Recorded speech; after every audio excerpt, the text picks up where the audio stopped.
एब्री 7 पर्व ए मल्दिकी सेदक सालेमर राजा और परात्पर ईश्वरंकर जाजक थिले।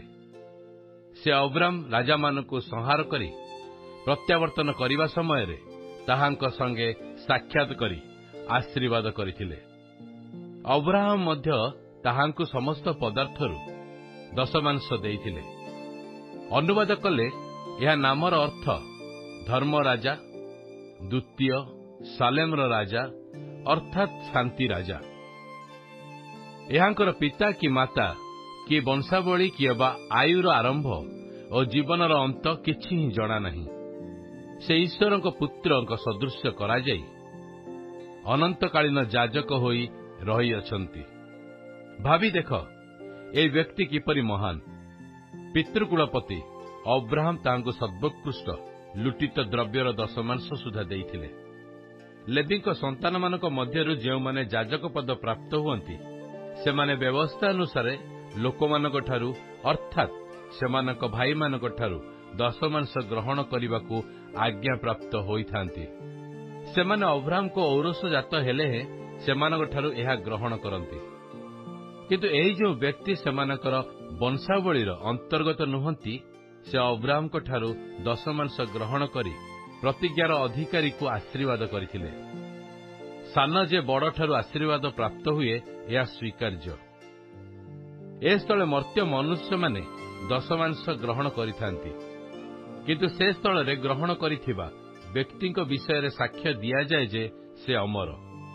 पुणी कहिबाकू गले जे लेवी दशमांश ग्रहण करंती से मध्य अब्राहम को द्वारा दशमांश देई अछंती।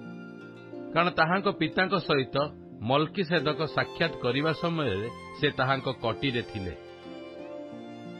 आहुरी मध्य जो लेवीय जाजकत्व अधीन रे लोकमाने व्यवस्था प्राप्त हेले से जाजकत्व द्वारा जदि सिद्धि लाभ हुअंता ताहाले हारणकर श्रेणी अनुसार गणित न होई मल्कीसेदकक सदृश अन्य जने जाजक उत्पन्न हेबार आउ कोन आवश्यक थिला।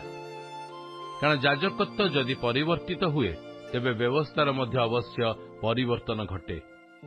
जेणु जहांक संबंध रे एई समस्त कुहा जाए से अन्य एक गोष्ठीर लोक जो गोष्ठीर केई केबे बेदीर कर्म करि नाहंती। कारण यह स्पष्ट जे आंभ मानकर प्रभु जिहुदांक गोष्ठीरु उत्पन्न होई अछंती। जे गोष्ठीर जाजकत्व संबंध रे मूसा किछि कहि नाहंती। आउ एहा एथिरे मध्य आहुरी अधिक सुस्पष्ट हुए। मल्टीसेदकक सादृश्य रे आउ जणे जाजक उत्पन्न होई अछंती। से शारीरिक व्यवस्था अनुसार नियुक्त न होई अक्षय जीवनर शक्ति अनुसार नियुक्त होई अछंती। कारण ताहांक संबंध रे एई साक्ष्य दिया जाए तुमे मल्कीसेदकक सदृश अनंतकालीन जाजक अट। एथिरे एक पक्षरे पूर्ववर्ती आज्ञा दुर्बल और निष्फल हेबारु ताहार लोप होई अछि। कारण व्यवस्था कौनसी विषय सिद्ध करि नथिला। अन्य पक्षरे श्रेष्ठतर भरोसा प्रवेश करिअछि। तद्वारा आम्भे माने ईश्वरक निकटवर्ती हेउ। आउ एहा जे प्रकार बिना शपथरे हेला नाही। जेणु सेमाने तो बिना शपथरे जाजक होई अछंती। किंतु जे ताहांक विषय एहा कहि अछंती प्रभु शपथ करि अछंती आउ से अनुताप करिवे नाही।